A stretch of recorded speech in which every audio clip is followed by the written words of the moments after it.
மக்களின் தேவைகளை கேட்டறிந்து அதனை பூர்த்தி செய்ய வேண்டும் என தமிழக வெற்றிக் கழக கட்சியின் பொதுச் செயலாளர் புஷி ஆனந்த் தெரிவித்துள்ளார். இதுகுறித்து அவர் பேசிய கருத்துக்களை தற்போது பார்க்கலாம்.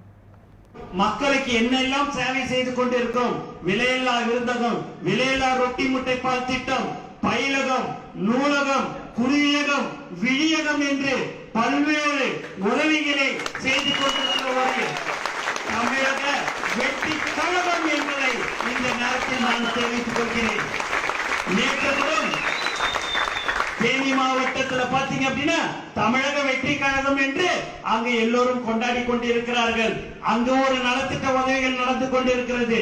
சேலம், தஞ்சாவூர், கடலூர், விழுப்புரம் என்று வேலூர் என்று எல்லா மாவட்டத்திலும் இப்போதே தமிழக வெற்றி கழகம் மூலமாக எப்போதும் நாம் நலத்திட்ட உதவிகளை வழங்கிக் கொண்டிருப்போம். இப்போது பார்த்தீர்கள் என்று சொன்னால் அதிகமாக வழங்கிக் கொண்டிருக்கிற ஒரு கட்சி தமிழக வெற்றி கழகம் என்பதை இந்த நேரத்தில் நாம் தெரிவித்துக்